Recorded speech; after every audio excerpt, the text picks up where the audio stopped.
35 വർഷത്തെ പ്രവർത്തന പാരമ്പര്യവുമായി Pazhayannur Kallepadam college of technology private ITI admission ആരംഭിച്ചിരിക്കുന്നു. Draftsman civil, electronics mechanic, electrician, fitter, mechanic motor vehicles തുടങ്ങിയ 5 ട്രെയിനിങ്ങുകളിലേക്കും അഡ്മിഷൻ ആരംഭിച്ചിരിക്കുന്നു. College of technology private ITI Kallepadam, Pazhayannur. അടുത്ത ആഴ്ച മുതൽ ഹൈസ്കൂളിലെ പ്രവൃത്തി സമയം വർദ്ധിക്കും. ഹൈസ്കൂളുകളിലെ പ്രവൃത്തി സമയം അരമണിക്കൂർ കൂട്ടിയത് അടുത്ത ആഴ്ച പ്രാബല്യത്തിൽ വരും.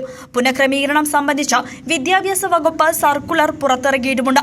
വിദ്യാഭ്യാസ കലണ്ടർ അനുബന്ധിച്ചുള്ള പ്രവർത്തനങ്ങളുമായി മുന്നോട്ട് നീങ്ങുവാനാണ് സർക്കാർ തീരുമാനമെന്ന് മന്ത്രി വി ശിവൻകുട്ടി അറിയിച്ചു. PM നടപ്പാക്കാത്തതിനാൽ SSK ഫണ്ട് തടഞ്ഞതുമായി ബന്ധപ്പെട്ട കേന്ദ്രമന്ത്രിയുമായി ചർച്ച നടത്തുന്നതിനും ആലോചനയുണ്ട്.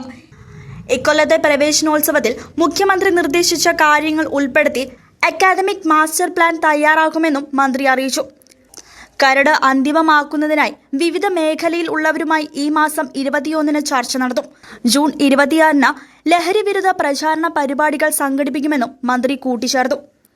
News desk CCV.